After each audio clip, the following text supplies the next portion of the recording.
بسم اللہ الرحمن الرحیم قال اللہ تعالی شہر رمضان الذی انزل فیہ القرآن ھدی للناس وبینات من الھدی والفرقان۔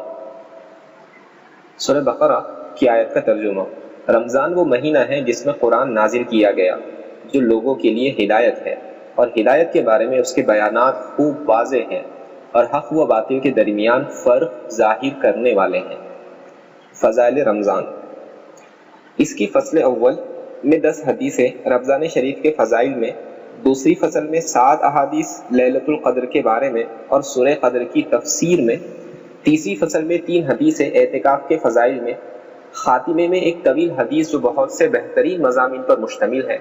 غرض یہ کہ یہ معلوم کرنے کے لیے کہ رمضان المبارک کتنی بڑی نعمت ہے، انوار الہی اس ماہ میں کس کثرت سے نازل ہوتے ہیں اور ان کے حاصل کرنے کا کیا طریقہ ہے، اس میں ملاحظہ فرمائیں۔ بسم اللہ الرحمن الرحیم نحمدہ ونصلی علی رسولہ الکریم حامدا ومصلیا ومسلما۔ حمد و صلاۃ کے بعد یہ چند احادیث کا ترجمہ ہے جو رمضان المبارک کے بارے میں وارد ہوئی ہیں۔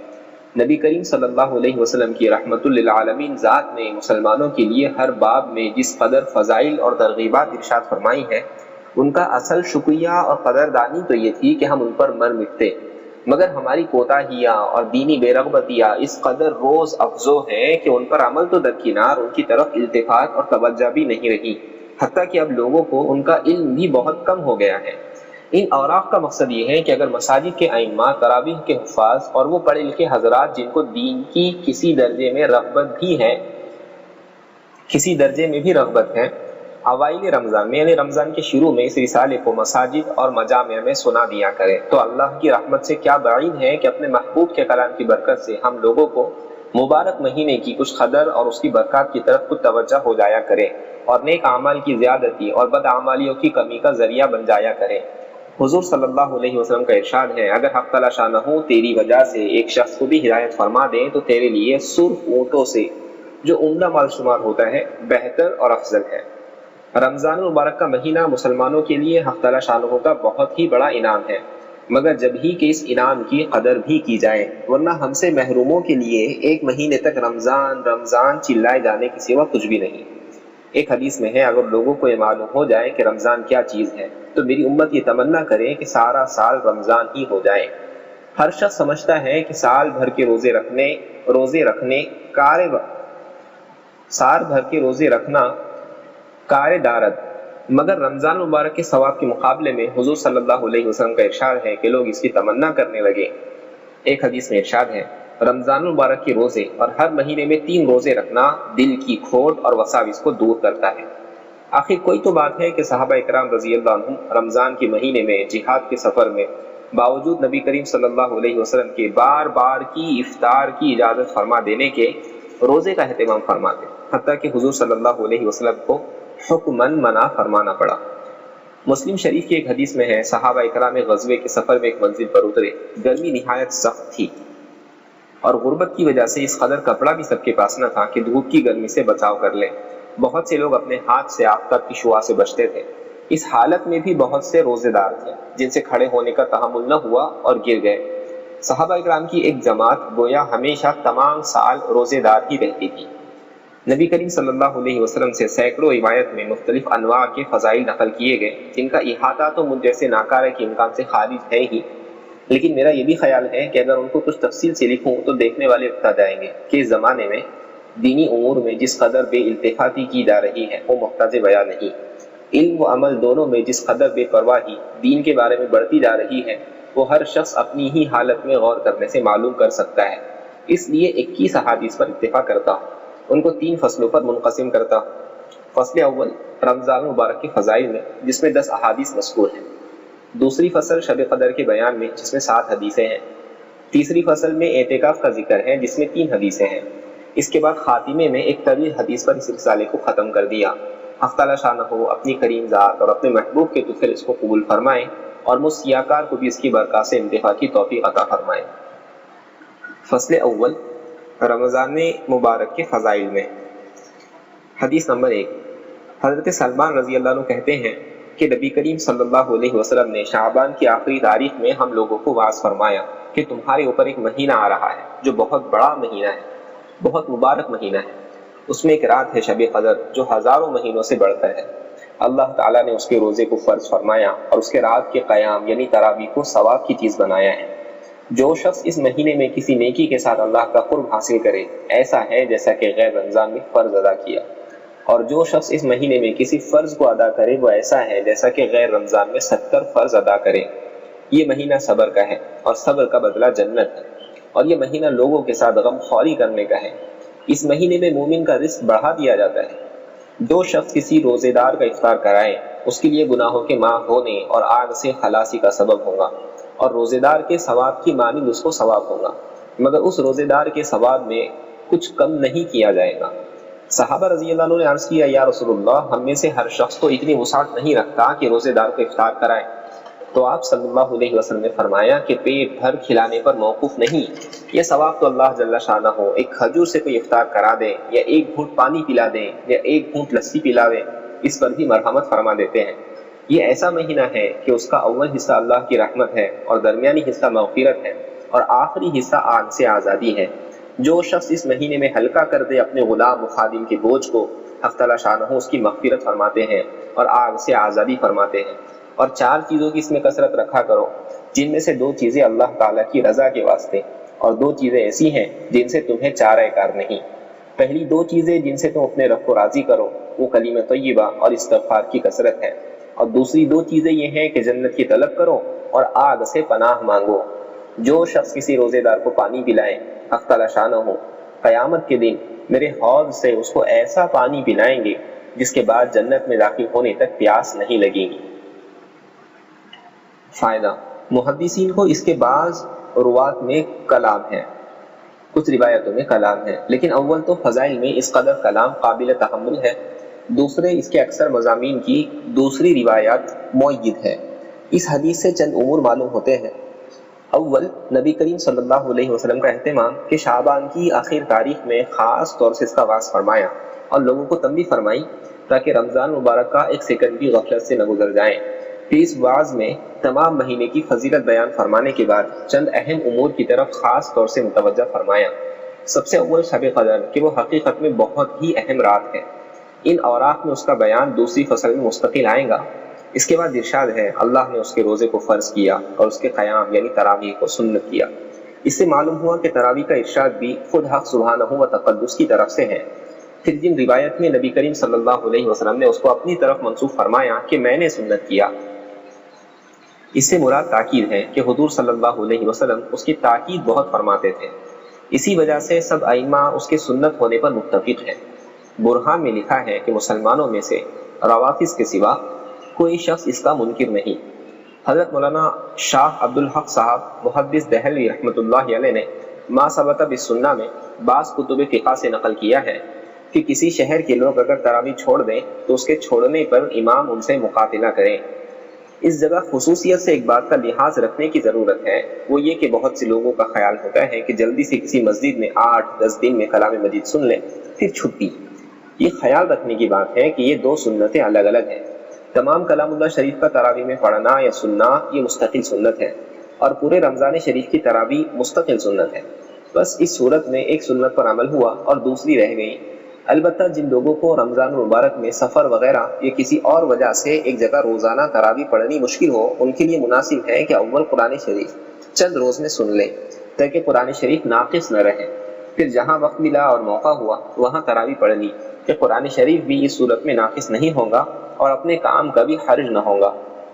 عبادات نافلہ، حضور صلی اللہ علیہ وسلم نے روزہ اور تراویح کا ذکر فرمانے کے بعد عام فرض اور نفل عبادات کے اہتمام کی طرف متوجہ فرمایا کہ اس میں ایک نفل کا ثواب دوسرے مہینوں کے فرائض کے برابر ہے اور اس کے ایک فرض کا ثواب دوسرے مہینوں کے 70 فرائض کے برابر ہے۔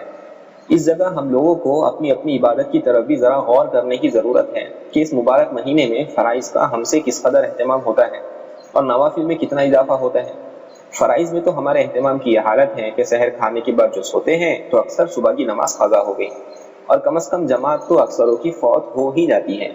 وہ سحر کھانے کا شکریہ ادا کیا کہ اللہ کے سب سے زیادہ محتمم بشان فرض کو یا بالکل قضا کر دیا یا کم از کم ناقص کر دیا، کہ بغیر جماعت کے نماز پڑھنے کو اہل اصول نے ادائے ناقص فرمایا ہے۔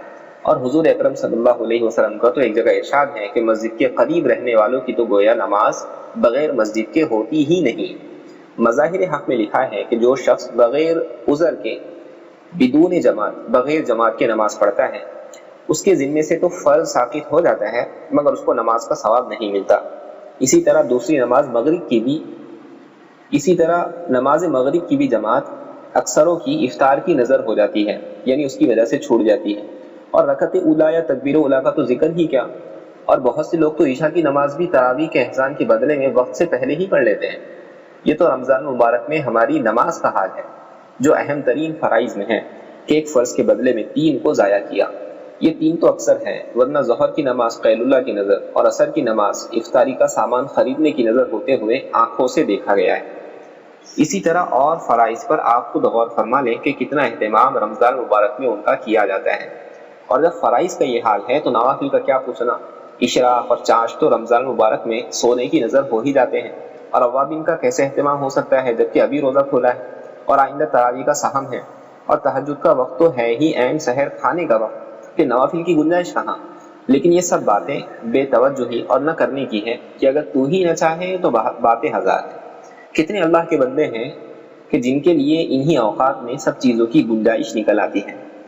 رمضان مبارک میں مولانا خلیل احمد صاحب رحمۃ اللہ علیہ کا معمول، میں نے اپنے آقا حضرت مولانا خلیل احمد صاحب نور اللہ مرقدہ کو متعدد رمضان میں دیکھا ہے، باوجود ضعف اور پیرانہ سالی کے مغرب کے بعد نوافل میں 12:15 پڑھنا یا سنانا، اور اس کے بعد آدھ گھنٹہ کھانا وغیرہ ضروریات کے بعد ہندوستان کے قیام میں تقریباً 2-2.25 گھنٹے تراویح میں خرچ ہوتے تھے، اور مدینہ پاک کے قیام میں تقریباً 3 گھنٹے میں عشاء اور تراویح سے فراغت ہوتی۔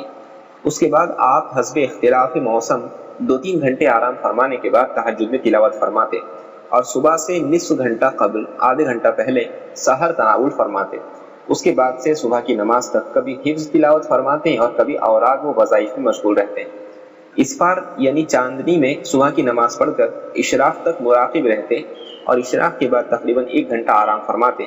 اس کے بعد سے تقریباً 12 بجے تک اور گرمیوں میں 1 بجے تک بذل المجہود تحریر فرماتے اور ڈاک وغیرہ ملاحظہ فرما کر جواب لکھاتے۔ اس کے بعد ظہر کی نماز تک آرام فرماتے اور ظہر سے عصر تک تلاوت فرماتے، عصر سے مغرب تک تسبیح میں مشغول رہتے اور حاضرین سے بات چیت بھی فرماتے۔ بذل المجہود ختم ہو جانے کے بعد صبح کا کچھ حصہ تلاوت میں اور کچھ کتب بینی میں بذل المجہود اور وفا الوفا زیادہ تر اس وقت زیر نظر رہتی تھی۔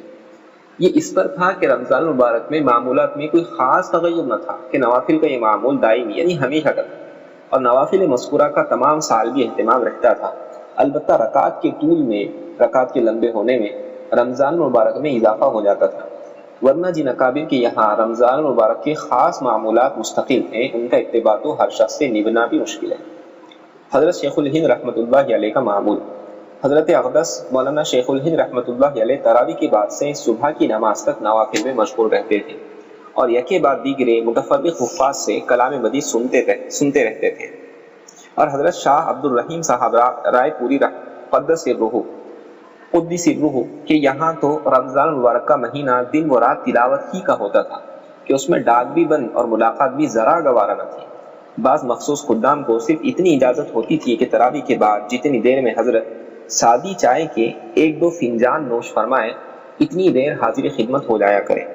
بزرگوں کے معمولات اس وجہ سے نہیں لکھے جاتے کہ سرسری نگاہ سے ان کو پڑھ لیا جائے یا کوئی تفریحی فقرہ ان پر کہہ دیا جائے، بلکہ اس لیے ہے کہ اپنی ہمت کے موافق ان کا اتباع کیا جائے اور حتی الوسع پورا کرنے کا اہتمام کیا جائے کہ ہر لائن اپنے مخصوص امتیازات میں دوسرے پر فائق ہے۔ جو لوگ دنیاوی مشاغل سے مجبور نہیں ہیں، کیا ہی اچھا ہو کہ 11 مہینے ضائع کر دینے کے بعد 1 مہینہ مر مٹنے کی کوشش کر لیں۔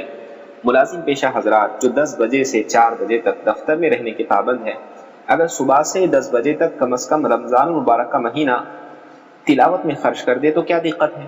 آخر دنیاوی ضروریات کے لیے دفتر کے علاوہ اوقات میں سے وقت نکالا ہی جاتا ہے، اور کھیتی کرنے والے تو نہ کسی کے نوکر، نہ اوقات کے تغیر میں ان کو ایسی پابندی کہ اس کو بدل نہ سکے یا کھیت پر بیٹھے بیٹھے تلاوت نہ کر سکے، اور تاجروں کے لیے تو اس میں کوئی دقت ہے ہی نہیں کہ اس مبارک مہینے میں دکان کا وقت تھوڑا سا کم کر دیں، یا کم از کم دکان ہی پر تجارت کے ساتھ تلاوت بھی کرتے رہا کریں کہ اس مبارک مہینے کو کلام الہی کے ساتھ بہت ہی خاص مناسبت ہے۔ آسمانی کتابیں رمضان مبارک میں نازل ہوئی. اسی وجہ سے عموماً اللہ جل شانہ کی تمام کتابیں اسی ماہ میں نازل ہوئی ہیں. چنانچہ قرآن پاک لوح محفوظ سے آسمان دنیا پر تمام کا تمام اسی ماہ میں نازل ہوا اور وہاں سے حسب موقع تھوڑا تھوڑا 23 سال کے عرصے میں نازل ہوا.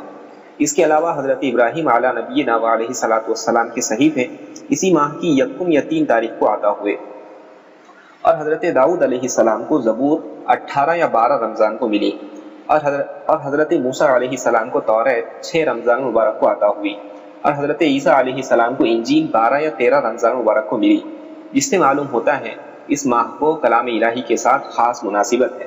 اسی وجہ سے تلاوت کی کثرت اس مہینے میں منقول ہے اور مشائخ کا معمول. حضرت جبرائیل علیہ السلام ہر سال رمضان میں تمام قرآن شریف نبی کریم صلی اللہ علیہ وسلم کو سناتے تھے اور بعض روایت میں آیا ہے کہ نبی کریم صلی اللہ علیہ وسلم سے سنتے تھے. علماء نے ان دونوں حدیثوں کے ملانے سے قرآن پاک کے دور کرنے کا جو عام طور سے رواج ہے استحباب نکالا ہے.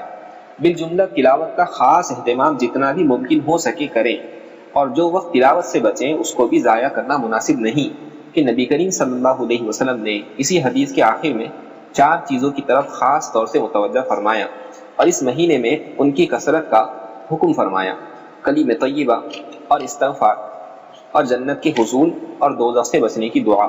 اس لیے جتنا بھی وقت مل سکے ان چیزوں میں صرف کرنا سعادت سمجھے اور یہی نبی کریم صلی اللہ علیہ وسلم کے ارشاد مبارک کی قدر ہے. کیا دقت ہے کہ اپنے دنیاوی کاروبار میں مشغول رہتے ہوئے زبان سے درود شریف یا کلمہ طیبہ کا بھی ورد رہے اور کل کو یہ کہنے کو منہ باقی رہے: میں گو رہی ستم ہائے روزگار لیکن تمہاری یاد سے غافل نہیں رہا. اس مہینے کی چند خصوصیات. اس کے بعد نبی کریم صلی اللہ علیہ وسلم نے اس مہینے کی کچھ خصوصیتیں اور آداب ارشاد فرمائے. اولا یہ کہ یہ صبر کا مہینہ ہے، یعنی اگر روزہ وغیرہ میں کچھ تکلیف ہو تو اسے ذوق شوق سے برداشت کرنا چاہیے. یہ نہیں کہ مار دھاڑ کھول پکار جیسا کہ اکثر لوگوں کی گرمی کے رمضان میں عادت ہوتی ہے. اسی طرح اگر اتفاق سے سحر نہ کھائی گئی تو صبح ہی سے روزے کا صوم شروع ہو گیا. اسی طرح رات کی تراویح میں اگر دقت ہو تو اس کو بڑی بشاشت سے برداشت کرنا چاہیے. اس کو مصیبت اور آفت نہ سمجھے، یہ بڑی سخت محرومی کی بات ہے. ہم لوگ دنیاوی معمولی اغراض کی بدولت کھانا پینا، راحت و آرام سب چھوڑ دیتے ہیں، تو کیا رضا الہی کے مقابلے میں ان چیزوں کی کوئی وقت ہو سکتی ہے؟ پھر ارشاد ہے کہ یہ غم خواری کا مہینہ ہے، یعنی غربا مساکین کے ساتھ مداومت کا برتاؤ کرنا. اگر 10 چیزیں اپنی افطاری کے لیے تیار کی ہیں تو 2-4 غربا کے لیے بھی کم از کم ہونی چاہیے، ورنہ اصل تو یہ تھا کہ ان کے لیے اپنے سے افضل نہ ہوتا تو مساوات ہی ہوتی، برابری ہی ہوتی. غرض جس قدر بھی ہمت ہو سکے اپنے افطار و سحر کے کھانے میں غربا کا حصہ بھی ضرور لگانا چاہیے. صحابہ کرام رضی اللہ عنہم امت کے لیے عملی نمونہ اور دین کے ہر جزو کو اس قدر واضح طور پر عمل فرما کر دکھلا گئے کہ اب ہر نیک کام کرنے کے لیے ان کی شاہراہ عمل کھلی ہوئی.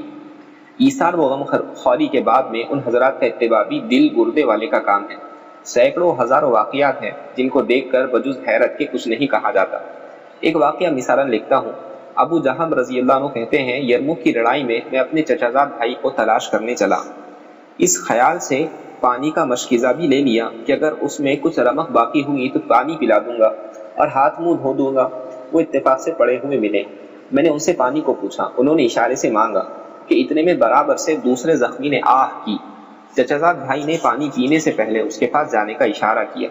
اس کے پاس گیا اور پوچھا تو معلوم ہوا وہ بھی پیاسے ہیں اور پانی مانگتے ہیں کہ اتنے میں ان کے پاس والے نے اشارہ کر دیا. انہوں نے بھی خود پانی پینے سے قبل اس کے پاس جانے کا اشارہ کیا. اتنے میں وہاں تک پہنچتا تو ان کی روح پرواز کر چکی تھی.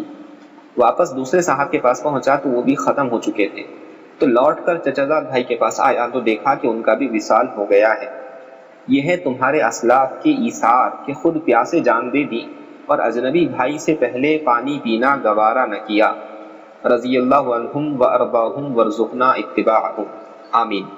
روح البیان میں سیوطی رحمۃ اللہ علیہ کی جامع الصغیر اور سخاوی رحمۃ اللہ علیہ کی مقاصد سے بروایت حضرت ابن عمر رضی اللہ عنہ نبی کریم صلی اللہ علیہ وسلم کا ارشاد نقل کیا ہے کہ میری امت میں ہر وقت 500 برگزیدہ بندے اور 40 ابدال رہتے ہیں. جب کوئی شخص ان میں سے مر جاتا ہے تو فوراً دوسرا اس کی جگہ لے لیتا ہے. صحابہ رضی اللہ عنہ نے عرض کیا کہ ان لوگوں کے خصوصی عمل کیا ہے؟ تو آپ صلی اللہ علیہ وسلم نے ارشاد فرمایا کہ ظلم کرنے والوں سے درگزر کرتے ہیں اور برائی کا معاملہ کرنے والوں سے بھی احسان کا برتاؤ کرتے ہیں، اور اللہ کے عطا فرمائے ہوئے رزق میں لوگوں کے ساتھ ہمدردی اور غمخواری کا برتاؤ کرتے ہیں۔ ایک دوسری حدیث سے نقل کیا ہے، جو شخص بھوکے کو روٹی کھلائے یا ننگے کو کپڑا پہنائے یا مسافر کو شب باشی کی جگہ دے، حق تعالی شانہ قیامت کے ہولوں سے اس کو پناہ دیتے ہیں۔ یحییٰ برمکی رحمۃ اللہ علیہ حضرت سفیان ثوری رحمۃ اللہ علیہ پر ہر ماہ 1000 درہم خرچ کرتے تھے، تو حضرت سفیان رحمۃ اللہ علیہ سجدے میں ان کے لیے دعا کرتے تھے کہ یا اللہ، یحییٰ نے میری دنیا کی کفایت کی تو اپنے لطف سے اس کی آخرت کی کفایت فرما۔ جب یحییٰ رحمۃ اللہ علیہ کا انتقال ہوا تو لوگوں نے خواب میں ان سے پوچھا کیا گزری؟ انہوں نے کہا سفیان کی دعا کی بدولت مغفرت ہوئی۔ اس کے بعد حضور صلی اللہ علیہ وسلم نے روزہ افطار کرانے کی فضیلت ارشاد فرمائی۔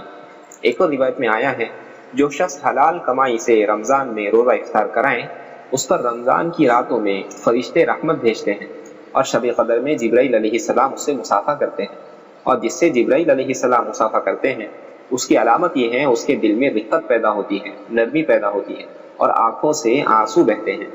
حماد بن سلمہ رحمۃ اللہ علیہ ایک مشہور محدث ہیں، وہ روزانہ 50 آدمیوں کے روزہ افطار کرانے کا اہتمام کرتے تھے۔ اس مہینے کے 3 حصے اور ان کی تفصیل۔ افطار کی فضیلت ارشاد فرمانے کے بعد فرمایا ہے، اس ماہ کا اول حصہ رحمت ہے، یعنی حق تعالی شانہ کا انعام متوجہ ہوتا ہے، اور یہ رحمت عامہ سب مسلمانوں کے لیے ہوتی ہے۔ اس کے بعد جو لوگ اس کا شکر ادا کرتے ہیں ان کے لیے اس رحمت میں اضافہ ہوتا ہے، لئن شکرتم لازیدنکم، اور اس کے درمیانی حصے سے مغفرت شروع ہو جاتی ہے، اس لیے کہ روزوں کا کچھ حصہ گزر چکا ہے، اس کا معاوضہ اور اکرام مغفرت کے ساتھ شروع ہو جاتا ہے، اور آخری حصہ تو بالکل آگ سے خلاصی ہے ہی۔ اور بھی بہت سی روایت میں ختم رمضان پر آگ سے خلاصی کی بشارت وارد ہوئی ہے۔ رمضان کے 3 حصے کیے گئے، جیسا کہ مضمون بالا سے معلوم ہوا۔ بندہ ناچیز کے خیال میں 3 حصے رحمت اور مغفرت اور آگ سے خلاصی کے درمیان میں فرق یہ ہے کہ آدمی 3 طرح کے، ایک وہ لوگ جن کے اوپر گناہوں کا بوجھ نہیں، ان کے لیے شروع ہی سے رحمت اور انعام کی بارش ہو جاتی ہے۔ دوسرے وہ لوگ جو معمولی گنہگار ہیں، ان کے لیے کچھ حصہ روزہ رکھنے کے بعد ان روزوں کی برکت اور بدلے میں مغفرت اور گناہوں کی معافی ہوتی ہے۔ تیسرے وہ جو زیادہ گنہگار ہیں، ان کے لیے زیادہ حصہ روزہ رکھنے کے بعد آگ سے خلاصی ہوتی ہے۔ اور جن لوگوں کے لیے ابتدا ہی سے رحمت تھی اور ان کے گناہ بخشائے تھے، ان کا تو پوچھنا ہی کیا کہ ان کے لیے رحمت کی کس قدر انبار ہوں گے۔ واللہ اعلم وعلمہ اتم، ملازموں کے ساتھ نرمی۔ اس کے بعد حضور صلی اللہ علیہ وسلم نے ایک اور چیز کی طرف رغبت دلائی ہے کہ آقا لوگ اپنے ملازموں پر اس مہینے میں تخفیف رکھیں، اس لیے کہ آخر وہ بھی روزے دار ہیں، کام کی زیادتی سے ان کو روزے میں دقت ہوگی۔ البتہ اگر کام زیادہ ہو تو اس میں مضائفہ نہیں کہ رمضان کے لیے ہنگامی ملازم ایک آدھ بڑھا لیں، مگر جب ہی کہ ملازم روزے دار بھی ہوں، ورنہ اس کے لیے رمضان بے رمضان برابر۔ اور اس ظلم و بے غیرتی کا تو ذکر ہی کیا کہ خود روزہ خور ہو کر، روزہ نہ رکھ کر بے حیا منہ سے روزے دار ملازموں سے کام لیں، اور نماز روزے کی وجہ سے اگر تعمیل میں کچھ تساہل ہو تو برسنے لگے۔ وَسَيَعْلَمُ الَّذِينَ ظَلَمُوا أَيُّ مُنقَلَبٍ يَنقَلِبُونَ۔ ترجمہ، اور عنقریب ظالم لوگوں کو معلوم ہو جائے گا کہ وہ کیسی مصیبت کی جگہ لوٹ کر جائیں گے، مراد جہنم ہے۔ اس کے بعد نبی کریم صلی اللہ علیہ وسلم نے رمضان مبارک میں 4 چیزوں کی کثرت کا حکم فرمایا۔ اول کلمہ شہادت، احادیث میں اس کو افضل ذکر ارشاد فرمایا ہے۔ مشکات میں بروایت حضرت ابو سعید خدری رضی اللہ عنہ نقل کیا ہے کہ حضرت موسیٰ علیہ السلام نے ایک مرتبہ اللہ جل جلالہ کی بارگاہ میں عرض کیا، یا اللہ تو مجھے کوئی ایسی دعا بتلا دے کہ اس کے ساتھ میں تجھے یاد کیا کروں اور دعا کیا کروں۔ وہاں سے لا الہ الا اللہ ارشاد ہوا۔ حضرت موسیٰ علیہ السلام نے عرض کیا، یہ کلمہ تو تیرے سارے ہی بندے کہتے ہیں، میں تو کوئی دعا یا ذکر مخصوص چاہتا ہوں۔ وہاں سے ارشاد ہوا، اے موسیٰ، اگر 7 آسمان اور ان کے آباد کرنے والے میرے سوا یعنی ملائکہ اور 7 زمین ایک پلڑے میں رکھ دیے جاویں اور دوسرے میں کلمہ طیبہ رکھ دیا جاویں تو وہی جھک جائیں گا۔ ایک حدیث میں وارد ہوا ہے، جو شخص اخلاص سے اس کلمے کو پڑھیں، آسمان کے دروازے اس کے لیے فوراً کھل جاتے ہیں اور عرش تک پہنچنے میں کسی قسم کی روک نہیں ہوتی، بشرط یہ کہ کہنے والا کبائر سے بچے۔ عادت اللہ اسی طرح جاری ہے کہ ضرورت عامہ کی چیز کو کثرت سے مرحمت فرماتے ہیں۔ دنیا میں غور کرنے سے معلوم ہوتا ہے کہ جو چیز جس قدر ضرورت کی ہوتی ہے اتنی ہی عام ہوتی ہے۔ مثلا پانی ہے کہ عام ضرورت کی چیز ہے، حق تعالی شانہ کی بے پایا رحمت نے اس کو کس قدر عام کر رکھا ہے، اور کیمیا جیسی لغو اور بیکار چیز کو انقا کر دیا، کم کر دیا اس کو۔ اسی طرح کلمہ طیبہ افضل ذکر ہے، متعدد احادیث سے اس کا تمام اذکار پر افضلیت معلوم ہوتی ہے، اس کو سب سے عام کر رکھا ہے کہ کوئی محروم نہ رہے۔ پھر بھی اگر کوئی محروم رہے تو اس کی بدبختی ہے۔ بالجملہ بہت سی احادیث اس کی فضیلت میں وارد ہوئی ہیں جن کو اختصاراً ترک کیا جاتا ہے۔ دوسری چیز جس کی کثرت کرنے کو حدیث بالا میں ارشاد فرمایا گیا وہ استغفار ہے۔ حدیث میں استغفار کی بھی بہت ہی فضیلت وارد ہوئی ہے۔ ایک حدیث میں وارد ہوا ہے، جو شخص استغفار کی کثرت رکھتا ہے حق تعالی شانہ ہر تنگی میں اس کے لیے راستہ نکال دیتے ہیں اور ہر غم سے خلاصی نصیب فرماتے ہیں، اور ایسی طرح روزی پہنچاتے ہیں کہ اس کو گمان بھی نہیں ہوتا۔ ایک حدیث میں آیا ہے، آدمی گنہگار تو ہوتا ہی ہے، بہترین گنہگار وہ ہے جو توبہ کرتا رہے۔ ایک حدیث قریب آنے والی ہے کہ جب آدمی گناہ کرتا ہے تو ایک کالا نقطہ اس کے دل پر لگ جاتا ہے، اگر توبہ کرتا ہے تو وہ دھل جاتا ہے ورنہ باقی رہتا ہے۔ اس کے بعد حضور صلی اللہ علیہ وسلم نے دو چیز کے مانگنے کا امر فرمایا جن کے بغیر چارہ ہی نہیں، جنت کا حصول اور دوزخ سے امن۔ اللہ اپنے فضل سے مجھے بھی مرحمت فرمائے اور تمہیں بھی۔